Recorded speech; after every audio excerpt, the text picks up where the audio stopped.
Good evening, good evening. This is our last panel of the evening. From the U.S. South to the global economy, solidarity, and our common struggle. My name is Sekia Royall, and I am a state worker in the state of North Carolina. I'm past president of UE Local 150, member of Black Workers for Justice, member of the Southern Workers Assembly. And tonight's guests, we do have a mixed bag of guests. We have some international workers that are Zooming in, and we also have video from others. We were expecting a video from Gaza, but because of what's going on over there, they had a lot of power outages, and so we hadn't been able to contact or get our video from them, so we have someone else. International solidarity is, right in with what the Southern Workers Assembly is about. Like Brother Rowley said, the work that we do here affects the people across the country. And like he said in his example, when Spain said, if you don't use union members to load this boat, then we will send it back. And that's what solidarity is all about. Workers from around the world coming together and making it better for each other. So tonight, like I said, tonight's guests are a mixed bag of video, Zoom, and in person. And so, and because we won't have an opportunity to interact with all the panelists, just some of the guideline and questions that we asked them when they submitted their videos and everything is, what is the state of a class of struggle there in your country? And what is the current capacity of the working class resistance? And another question we talked to them about was, what is a good example of the class struggle that we need to know about? And how is the Trump reactionary governmental policies impacting the working class in your country? So we'll kick off this video, this portion with a video from one of our international workers, Gertrudis Simón Pineda, from the Cuban Federation of Unions, the CTC. And so here's a video. Estimados camaradas, queridos amigos y amigas, permítanme ofrecer el saludo firme y fraterno desde la Central de Trabajadores de Cuba, especialmente del secretario general Ulises Guilarte de Nacimiento y los sindicatos nacionales, a todos los miembros de la Asamblea de Trabajadores y el sindicato UE, participantes en la Cumbre de Acción de los Trabajadores de Carolina del Sur. Los acompaña en este mensaje Gertrudis Simón Pineda, jefa del Departamento de Relaciones Internacionales.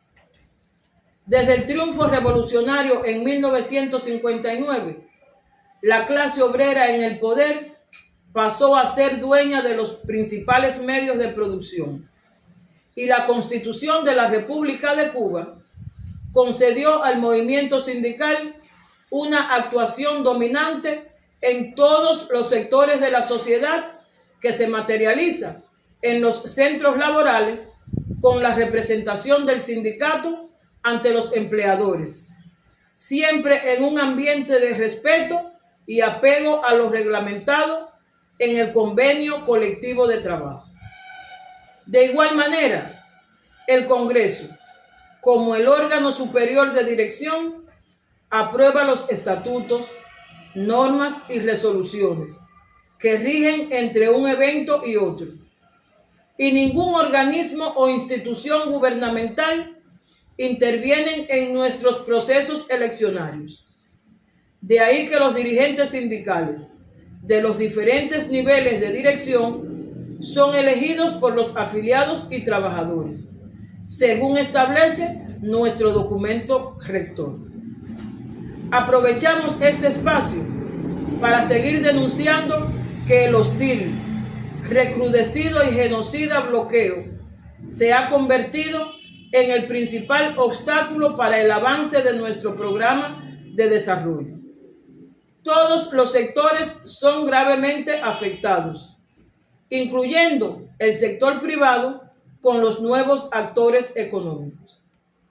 El gobierno de Estados Unidos, por más de 60 años, continúa ignorando el reclamo mayoritario de la comunidad internacional, expresada en la votación de la Asamblea General de las Naciones Unidas, para que cese su política ilegal y cruel contra Cuba. Provoca daños humanitarios, sufrimientos, privaciones, angustias, no solo porque es una violación del derecho, sino porque es un acto de guerra en tiempo de paz. No existe un solo argumento ético, moral, ni jurídico que lo sostenga. Momento donde se adoptan medidas escalonadas y eficazmente diseñadas para hacer daño a la economía y generar perjuicios humanitarios. Al respecto, la Central de Trabajadores de Cuba contribuye en la implementación de la estrategia de desarrollo que impulsa el país para perfeccionar el modelo económico cubano, bajo el principio de resistencia creativa que impulsa la dirección del país. Hoy, el reto más importante de nuestra organización es dinamizar la capacidad movilizativa para concertar los intereses del país y de la clase obrera en general para lograr de manera individual y colectiva desarrollar la producción de bienes y servicios, contrarrestar las campañas mediáticas y subversivas, las indisciplinas sociales, la corrupción, el delito, las ilegalidades y cualquier manifestación o conducta no compatible con el carácter socialista de la Revolución Cubana. Demandamos además que se excluya a Cuba de la espuria lista de estados que supuestamente patrocinan el terrorismo, lista en la que nunca debimos estar. Muchos han visitado Cuba, otros estuvieron participando junto a nosotros y al pueblo en las actividades centrales por el 1 de mayo y contactaron la realidad que vivimos. Por eso a ustedes los calificamos como hermanos, como personas de buena voluntad. Para ello contamos con su solidaridad en cualquiera de los escenarios donde haya presencia cubana y dar mayor visibilidad a la lucha por el ideal común de un mundo mejor, que como aseveró nuestro comandante en jefe Fidel Castro Ruz, sí es posible. Ustedes también hacen frente a la escalada genocida del gobierno israelí contra el pueblo palestino, así como a las demostraciones del fascismo que después de 80 años de derrotado resurge acechando a la humanidad. Los trabajadores son víctimas de los grupos que pretenden instaurar de nuevo la discriminación, el odio y la violencia despiadada. Compartimos con ustedes nuestro compromiso eterno por todas las muestras de confianza, solidaridad y cooperación que hemos recibido, y a la vez les ratificamos que Cuba seguirá enarbolando las banderas de la lucha de los trabajadores por sus legítimos derechos, y enfatizamos el lema central de nuestro 22 Congreso de la Central de Trabajadores de Cuba. Por Cuba, juntos creamos, proletarios de todos los países, unidos.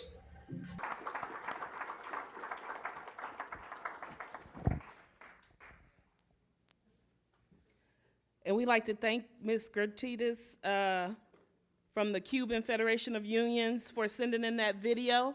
And, you know, just a side note real quick, my Myself and 6 other comrades from 150 had an opportunity to be a part of the International Mayday Brigade over in Cuba this year.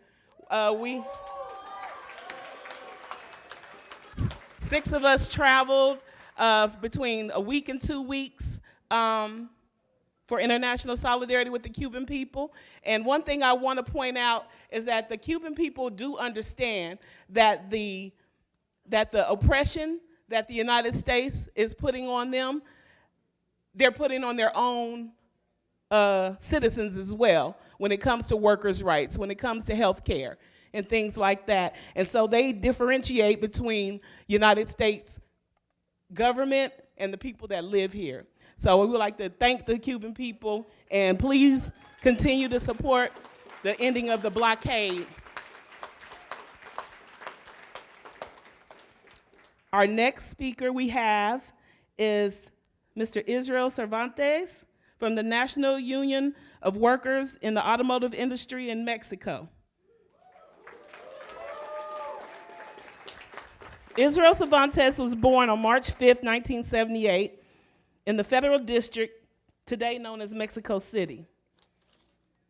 In 1994, he worked in the footwear industry for 7 lugares in the city of León, Guadalajara. Thank you. My Spanish is poquito. Let's see. By 1995, he returned to Mexico City and worked in construction and also as Del Barrio in the Central de Abusta and Pastor in the farm of combat roster. In 2002, he returned to the state of Guadalajara to work for a few more months in Mexico companies in the automotive industry and GM suppliers. In that same year, he started working at USM de Mexico, today American Axle Company of Brazil, capital within the automotive branch, where he received training in quality and operational maintenance. There, he performed activities as a forklifter, a welder, and adjustments in robots, and was fired for expressing his disagreement regarding the delivery of utilities. In October 30th, 2006, he joined General Motors plant, where he worked in various areas in the engines, 8-speed transmissions, and assembly plants.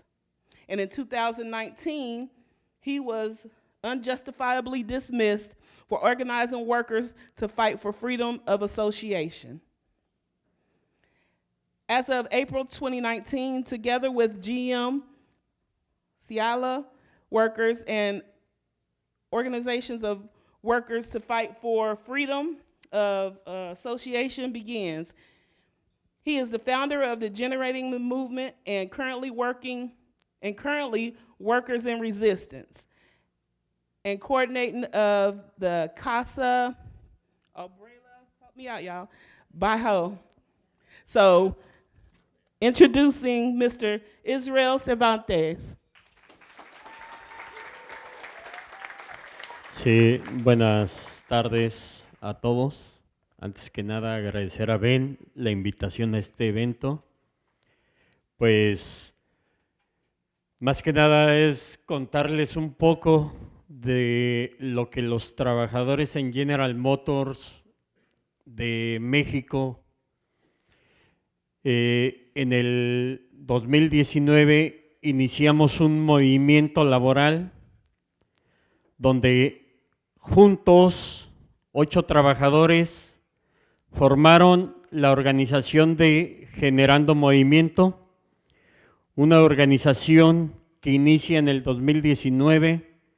En el 2021 logramos sacar a un sindicato charro de una empresa automotriz, la más grande de Silao, con 7,000 trabajadores, A su vez, nos estábamos solidarizando con los trabajadores en huelga de Michigan, ya que trabajábamos para el mismo patrón y las demandas eran las mismas: mejores salarios, mejores condiciones laborales, pero sobre todo tener un sindicato que luchara y peleara por la defensa de los trabajadores.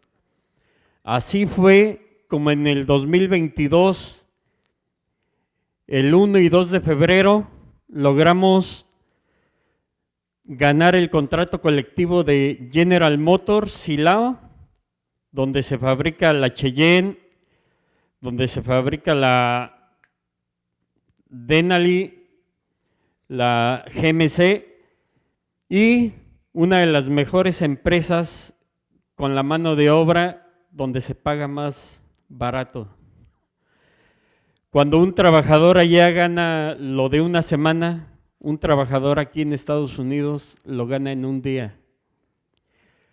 Hoy las cosas han cambiado, se han ganado mejores salarios, pero yo actualmente ya no formo parte de ese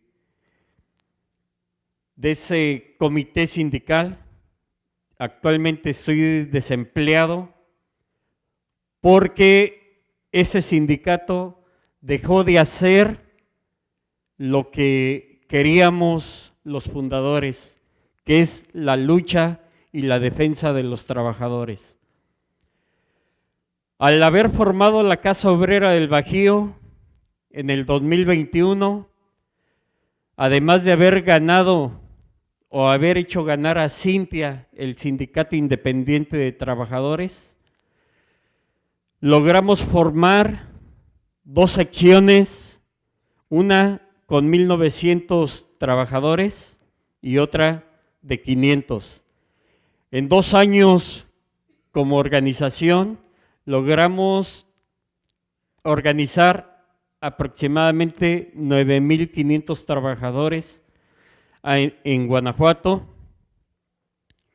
y estuvimos organizando otras empresas que próximamente este sindicato SINTTIA estará peleando el contrato colectivo. Desgraciadamente, mis ideales como organizador fueron truncados porque no querían que yo defendiera a trabajadores, cuando Generando Movimiento inició por la defensa de las y los trabajadores, por la defensa de poder recuperar el empleo, los 8 trabajadores que iniciamos este movimiento para que surgiera un nuevo sindicato a nivel nacional y que está peleando, pero está dejando atrás lo ideal, que es la defensa de los derechos laborales.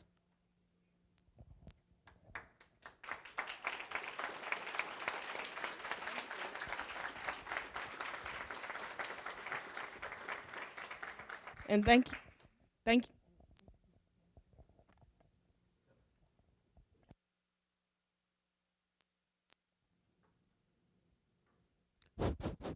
Okay.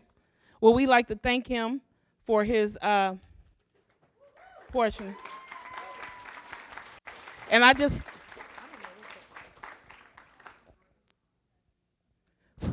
can y'all hear me? Okay. I can't hear myself. And I definitely would like to thank Ben and the Southern Workers Assembly for making me a part of their program this weekend, but Spanish is definitely not my strong suit, so I do apologize for butchering all these words and their names. I'm going to move the program on till our other in-person guest, Mr. Eladio Guadian from FOT out of Mexico.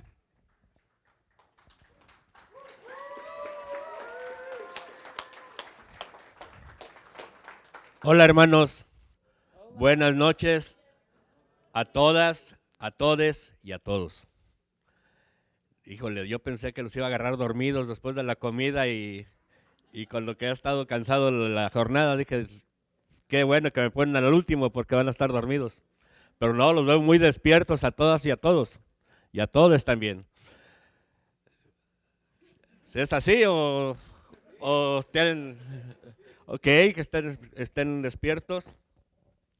Me da mucho gusto. Primeramente, un agradecimiento a todos los que hicieron posible esta cumbre de acción de los trabajadores del sur. Nos contamos también México, somos del sur, dicen que somos del centro, pero somos más del sur que del centro.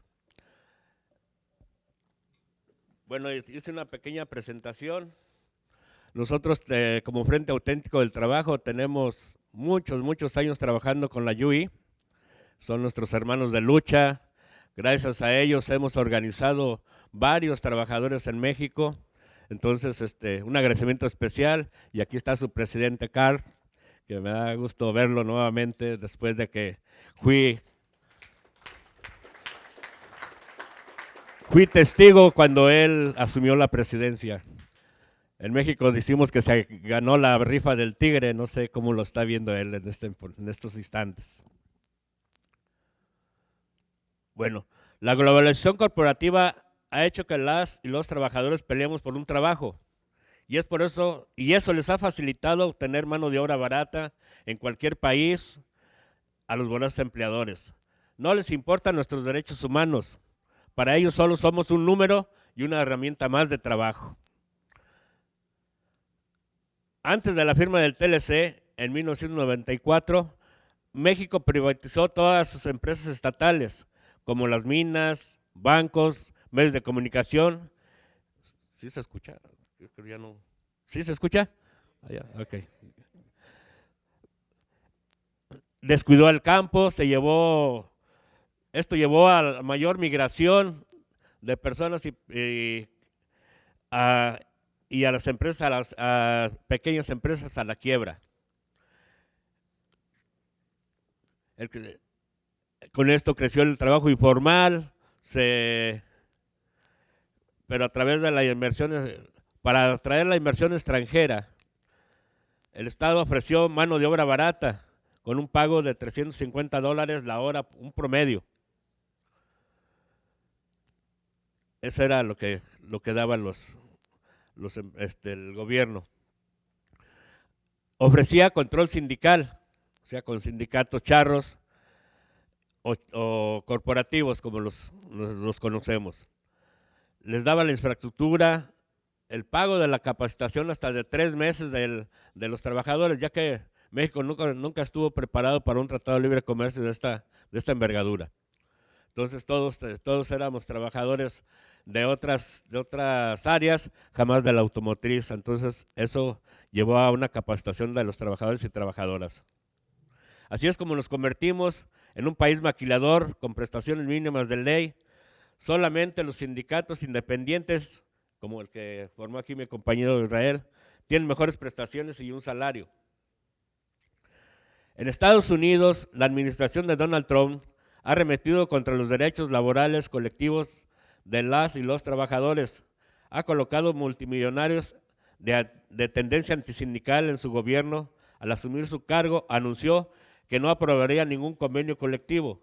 Su gobierno ha adoptado medidas para despojar de las protecciones sindicales a 47,000 empleados de la Administración de Seguridad en el Transporte, incluido el derecho de la negociación colectiva. En el Departamento de Salud y de Servicios Humanos se ofrecieron indemnizaciones por despido a cerca de 80,000 trabajadores. En el Departamento de Educación anunció plan de eliminar 1,300 empleos. Sufrimos los trabajadores las nuevas tecnologías. La IA, la inteligencia artificial, ha quitado millones de empleos. Vemos en los centros comerciales como Walmart, donde ya no hay quien cobre, sino nosotros nos cobramos, quitando empleo a las cajeras que estaban anteriormente. Vemos en los bancos, los cajeros, las personas ya no son necesarias ahí en los bancos. Es más, desde la aplicación de nuestro celular podemos hacer los pagos. Y digo, en México en el 1900, eso lo sufríamos con las tiendas de raya, en las haciendas, donde los patrones les daban vales a los trabajadores para que fueran a las tiendas de raya y de ahí se surtían sus suministros, pero nunca miraban un peso. ¿Está sucediendo lo mismo, sí o no? Nadie tenemos un dólar, un peso en la mano, si ya podemos hacer todo desde la comodidad de nuestra casa. Por eso estamos gorditos, no crean que es por otra situación. Entonces, es por esa razón que trabajadoras y trabajadores de Estados Unidos y México debemos unirnos y luchar por nuestros trabajos con salarios dignos para que las empresas no vayan de Estados Unidos a México buscando una mano de obra barata. Debemos unirnos en solidaridad y denunciar a las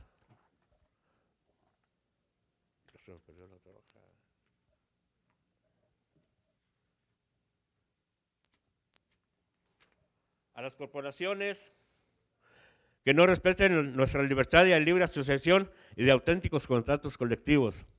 Los sindicatos independientes hemos denunciado a través de los sindicatos internacionales como los de Estados Unidos, los electricistas, de los metalúrgicos y otros, las malas prácticas de la trilogía charro, gobierno y patrón, y a través de ellos hemos hecho denuncias de contratos de protección en las empresas y la falta de libertad sindical, de los cuales se derivó el capítulo 23 del Tratado de Libre Comercio.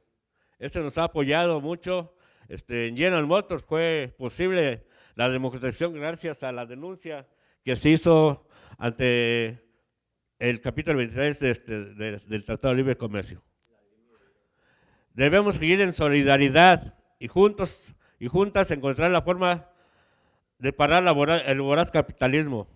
Esta cumbre de acción de las y los trabajadores es un paso importante para que juntas y juntos hacer las alianzas necesarias para lograr mejores condiciones de trabajo y tener una mejor calidad de vida. ¡Vivan los trabajadores de todo el mundo! Pueblo unido jamás será vencido. Pueblo unido jamás será vencido. Pueblo callado jamás será escuchado. Pueblo callado jamás será escuchado. Muchas gracias. Gracias.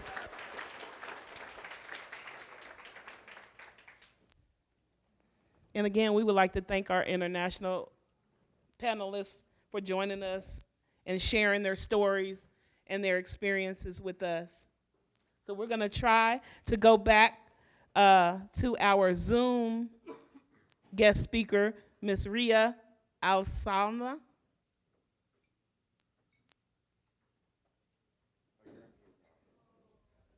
Hi everyone, greetings and solidarity.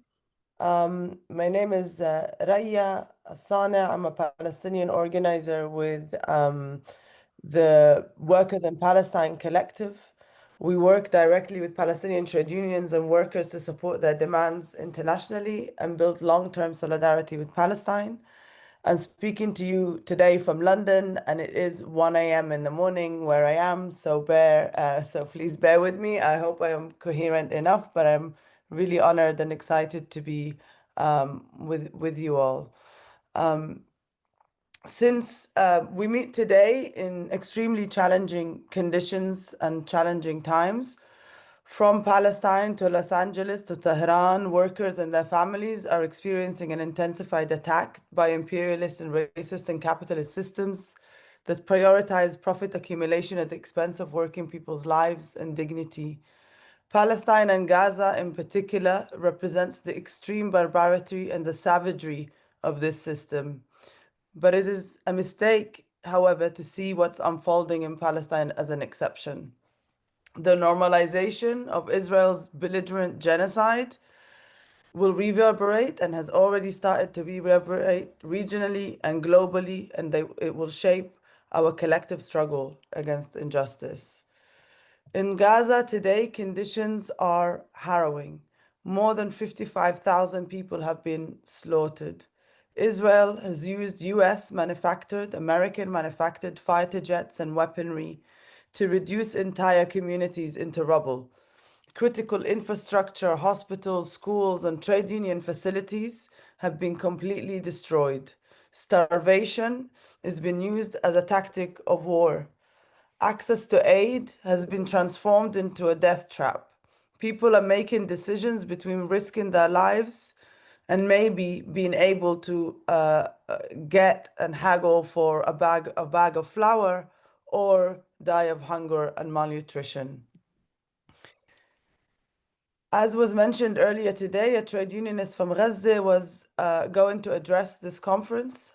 She was going to send her thoughts and remarks in video, but unfortunately, we've not been able to get that from her or establish contact with her for the past few days because there's been a complete internet blockout on Gaza. In the West Bank, Israel is intensifying its military occupation. Unfortunately, however, for us Palestinians, what is unfolding at the moment in Palestine might be extreme, but it is not an unfamiliar occurrence in our history.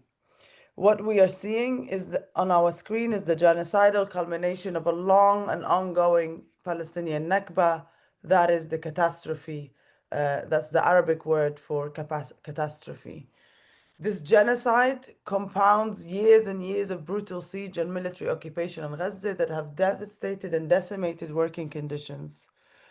Yet, amongst all of these harrowing conditions, Palestinian trade unionists remain steadfast and work tirelessly to keep our communities alive, running soup kitchens, providing mutual aids, and continuing the vital work that trade unions do in times of crisis. The situation is critical, and the call from Palestinian trade unions and from Palestinian workers for strategic and long-term solidarity is louder than ever. In particular, I want to highlight the call from Palestinian workers that they issued at the beginning of the genocide in October 2023, calling on the international community and the labor movement to stop arming Israel, to take action to stop the manufacturing, supply of weapons to Israel. Because let us be clear, Israel's lethal destructive capacities are a direct outcome and a direct result of Western and American complicity, providing Israel with diplomatic, economic, and military means to sustain the genocide in Gaza and boastfully devastating communities across the region. Unfortunately, this will not be the end of it. The US is particularly important here. 90% of Israel's arms imports come from the US. 90%. Israel would have not been able to do what it's doing, has been doing in Gaza for almost 2 years and across the region without the direct US supply of arms. The US is not simply complicit, but it is actively a partner and a participant in Israel's genocide and attack on working people across the region. So rather than building just economies in the US and better conditions for workers in the US, tax dollars are being spent on destroying Palestinian lives and uprooting us from our land. The exchange is not one directional, though. We know that ICE and customer border officers in the US get training in Israel. They are trained by Israeli police. During exchanges and training programs, US police officers and abduction officers learn tactics tested by Israel on Palestinians. Israeli technology developed and tested on Palestinians is integrated into racist US border systems. So the call by Palestinians to stop arming Israel is quite literally a call to protect working people's lives in Palestine. It is a call to protect all of us wherever we are. It is a call to move us away from economies of destructions into economies of care. Internationally, workers have led inspiring rank-and-file actions across the board to stop, in kind of answer of the Palestinian call to stop arming Israel. And I want to highlight a particular action that took place a few weeks ago. I think kind of demonstrates the power of international solidarity and what we can do, the world that we can create when we unite and fight together. the most recently, on the 4th of June, CGT dock workers in France, so members of the CGT at France's largest port in Marseille, refused to load arms components destined to Israel. Workers put the tools down. Their actions forced the ship. Their action forced the ship to leave the port without its deadly cargo. Across Europe, dock workers carried on the fight. In the Italian ports of Genoa, Salerno, and Sicilia, dock workers also pledged to inspect the same vessel and block it if it had weapons, and they organized protests as well. This was an act of collective solidarity, of coordinated worker action across borders that quite literally saved lives in Palestine. This was not a one-off protest. It built on decades of long-term tradition of internationalism and anti-militarism and anti-imperialism among European dock workers, including a coordinated action in 2009 against the supply of weapons to Saudi Arabia at the time.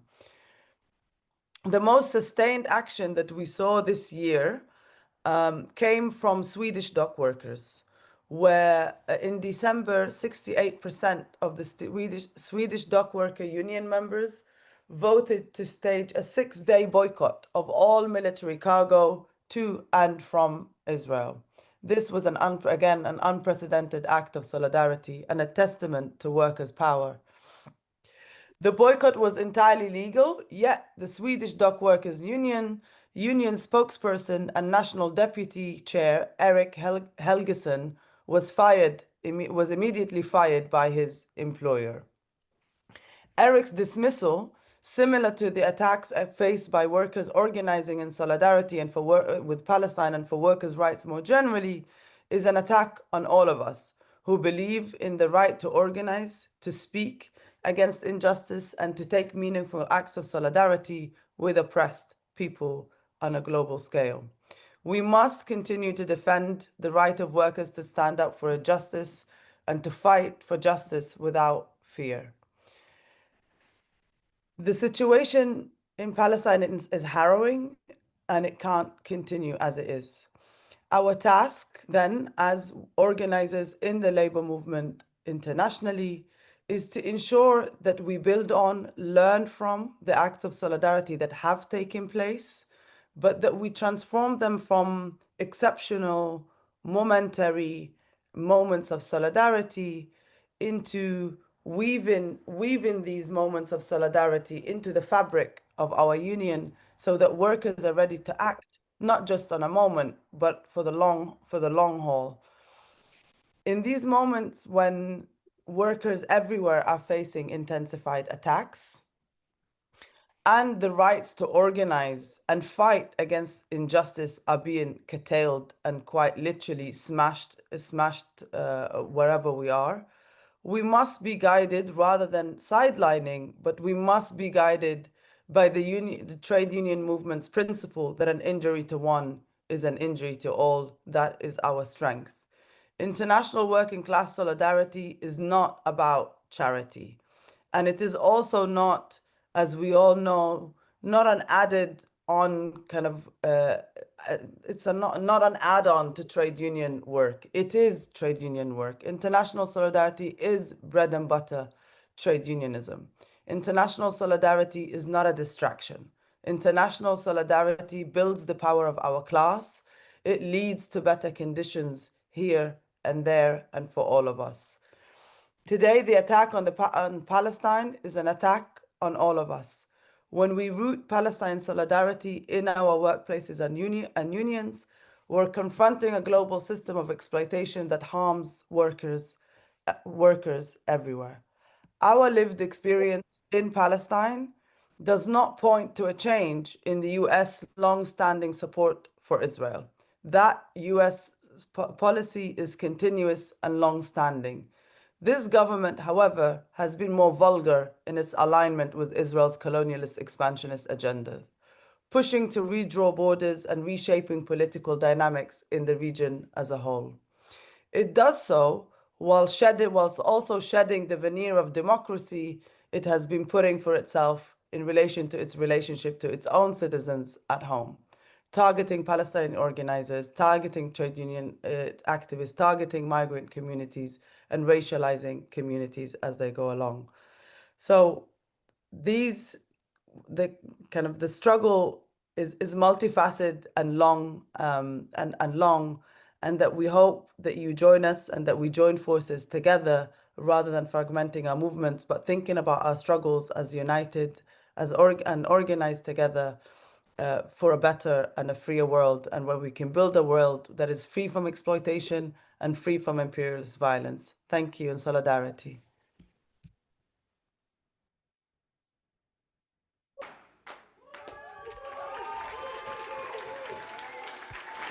Thank you, Riya, and thank you for joining us so early in the morning.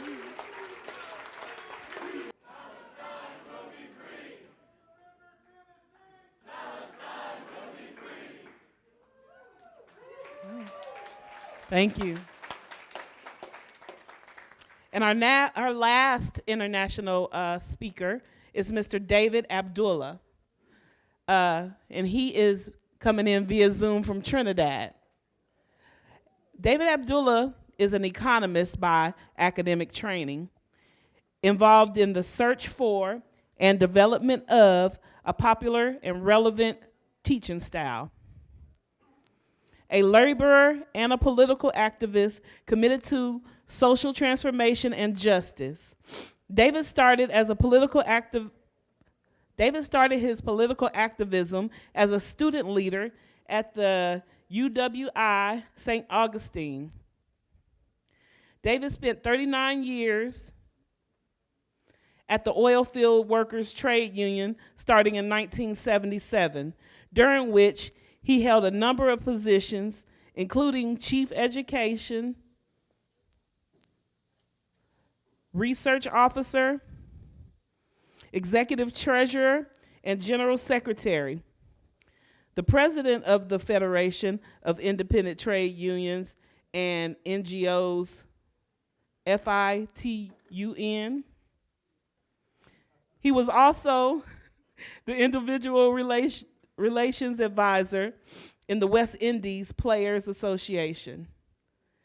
David is a founding member of the Movement of Social Justice, MSJ, and has been its political leader from 2012 to present. David has served on several state boards, cabinets, appointed in other national committees and advisory bodies, one of which was as chairman of the board for governors of the Cipriani College of Labor and Cooperative Studies. So please welcome Mr. David Abdullah.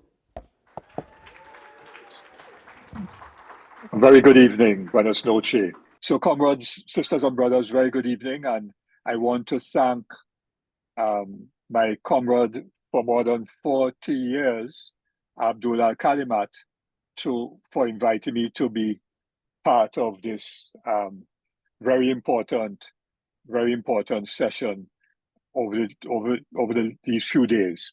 So I have not focused specifically on Trinidad and Tobago and the class struggle here in Trinidad and Tobago, but more generally trying to take a quick look at some of the global developments which of course impact on Trinidad and Tobago and other parts of the world. And I wish that Riya's presentation was the last one because it was so important and so powerful and so moving. So I want to suggest that we need to name the moment, and the moment is one of dangerous opportunity. There are several crises that we are facing, and I'm just going to skip through the points because I know that several of your sessions have been addressing these matters. One is the failure of the new liberal capitalist model, the obscene inequality of wealth and income within countries and between the countries of the global south and the global north. Secondly, of course, neoliberal capitalism has resulted in poverty, jobless growth, insecure employment, the gig economy, moving workers from being the proletariat in organized workplaces to becoming the precariat in precarious work. And these things have happened in Trinidad and Tobago as well. There's a financialization of capital, casino capitalism, where there's speculation on the stock exchanges and the bond markets, etc. And people controlling trillions of dollars are making money by gambling and speculating on financial instruments, as distinct from investing in productive activity that would secure sustainable, decent employment. The rise of transnational crime, which of course finds a local environment in which to thrive, given problems of poverty and the sense of hopelessness, particularly amongst urban youth. And then secondly, we have the fact of the Western and the US hegemonic model has ended with the rise of China, both as an economic, military, and technological power, and the development of the BRICS and other countries. Now, of course, it's not a straight line, but the response to these developments have been at a national level, waves of migration from the global south to the north, and even within the north, from the east to West Europe, for example. As a result of that, the rise of racism and xenophobia, and I don't need to detail all of it, I'm sure you recognize all of these things in the US, but it exists elsewhere as well. The development of fascism and neo-fascism, attacks on democratic freedoms of protest, association, especially attacks on trade unions, the freedom of speech, of assembly, and attempts to erase and rewrite history as if Jim Crow did not exist in the United States and so on. And the undermining and weakening and direct attacks on the institutions and the social contract of social democracy, which had underpinned Western liberal capitalist democracies in the post-World War II period. And these responses are not limited to one country. It's evident in Europe, in France, with the rise of the right-wing movement in France, in the UK, in Germany, in Austria, and other parts of Europe, in the United States, the whole MAGA movement in Latin America, in Argentina, El Salvador, and in Asia, in the Philippines. So this is the rise of fascism and neo-fascism is a global development as a result of the collapsing capitalist order, neoliberal order, and the collapsed model of US and Western hegemony. Internationally, we see a more aggressive agenda of colonialism and imperialism. In our hemisphere, the Western hemisphere, the 200-plus-year-old Monroe Doctrine, attempt by any means possible of regime change. Cuban, we heard the comment from Cuba, from the CTC. The use of sanctions against Nicaragua and Venezuela, destabilization and the use of lawfare, the institutions of state controlled by the elites and the oligarchies and the ruling classes in countries, and coups and attempted coups, Bolivia, Honduras, Brazil, Argentina, Colombia, and direct military interventions and other forms of intervention and control in Haiti, in my own Caribbean. You have another response internationally, of course, is the mass deportations, visa and other bans on entry, whether it be of students and so on, and the use of tariffs as an economic weapon. All of these things have been taking place. In naming the moment, the rise of war and warmongering. We see what's happening right now in the bombing of Iran, and Riya described clearly what has been happening in Gaza and Palestine. And both the Democrats and Republicans and Western Europe are part of this warmongering strategy in order to try to establish control and hegemony. Complicity, and I take Riya's point that it is more than complicity. They are active participants in the genocide in Gaza, and they are apartheid in the West Bank. The expansion of NATO is another example of this warmongering. And of course, a lot of this has to do with control of resources, oil, water, lithium, rare earth minerals, and so on. Whether this is in the Middle East or the Congo and other parts of Africa, Ukraine, Bolivia, Venezuela, and so on. So all of this colonial and imperial aggressive agenda is also about control of resources, control of markets, and of course, depressing the price of labor in order to maximize profits for the multi-billionaire class.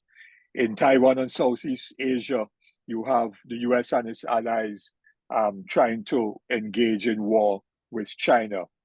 Now, this situation, of course, is not a straight line, has been complicated by Trump and the MAGA agenda.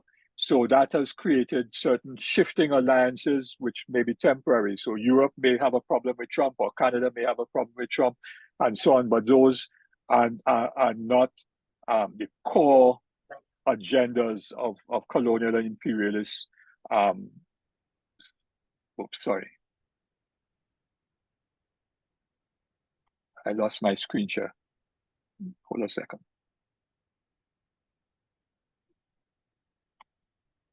Right, sorry about that. I lost sight of my own screen share.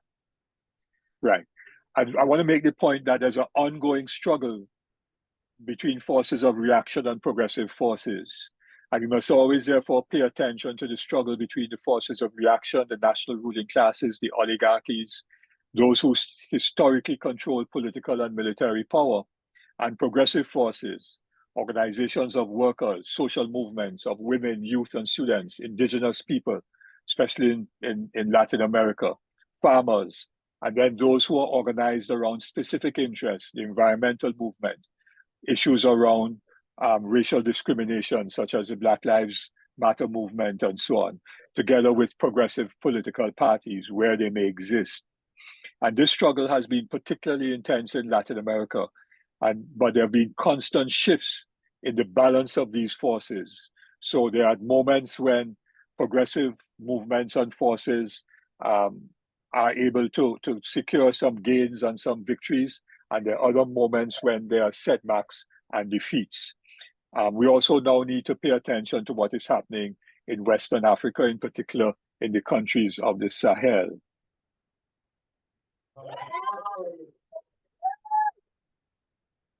So the common struggle, your issues are our issues. So tariffs impact workers of the global north and the global south.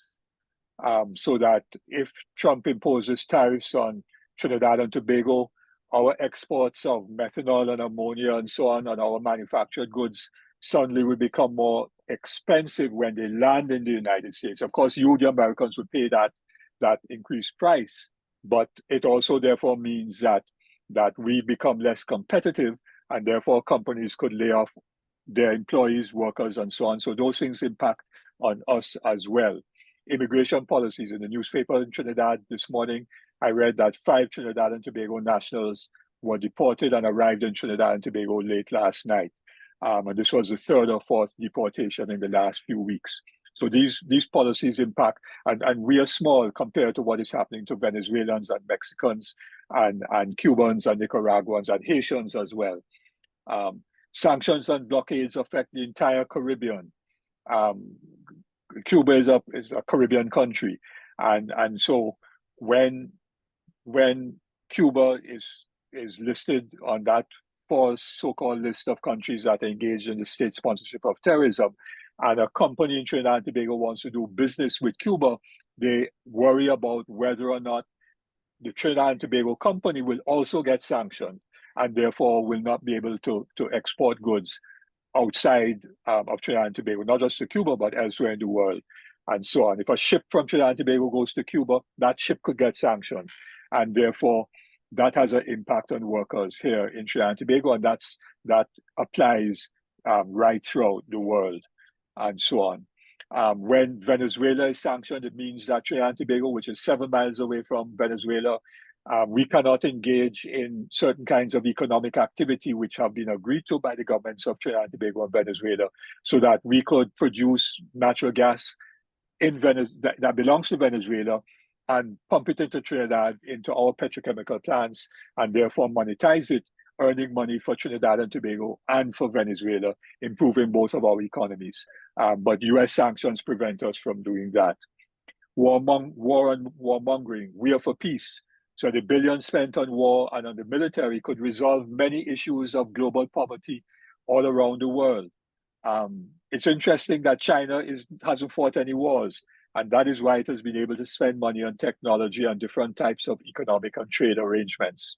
The neoliberal capitalist policies are also implemented in our countries. What we call the Washington Consensus.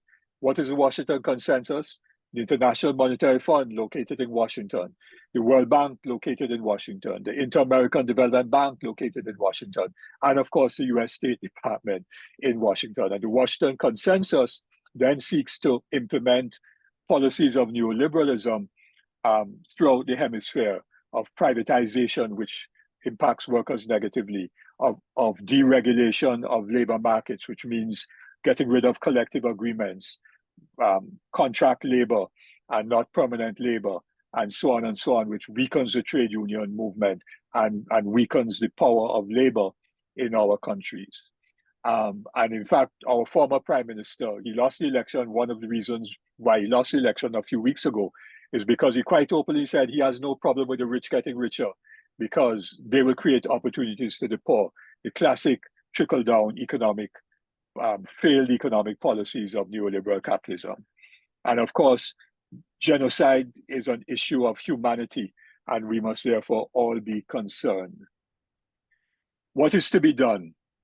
And I'm now focusing on the strategic approach by progressive movements, building our movements so that we can not only survive, but succeed in changing the relations of economic and political power and social power as well, is what is necessary. And this requires us to firstly strengthen and develop solidarity. We are the many, they are the few, but they divide us. And therefore, if we unite, we'll be so much stronger and can confront them. Within each country, so solidarity has to be built within each country. And we have to build solidarity between movements across countries, based on a shared understanding of our different and similar realities.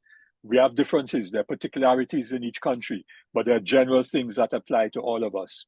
We must develop that understanding, not on the basis of the gospel according to CNN, I'm not even talking about Fox, or worse, false social media. It must be on the basis of us sharing information directly, and we have the capacity to do that through social media. And we have to develop consciousness, what I have called, for here in Trinidad and Tobago, we need a revolution of the mind. We must emancipate ourselves from mental slavery, which was a call made by Marcus Mosiah Garvey and echoed by Bob Marley in one of his famous calypsos. And I want to just show you one of the things that we do in Trinidad and Tobago to try to educate workers. And this is what we talk about. This is just a pamphlet that we give out to workers who are unorganized. I'll just show you the front page. Are you seeing this? No, sorry. Okay, so I have to stop sharing this one and I have to share another one. Just give me 1 second.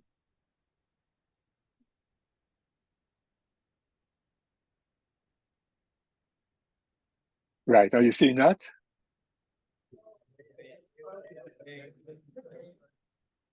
It's on my Yes. screen.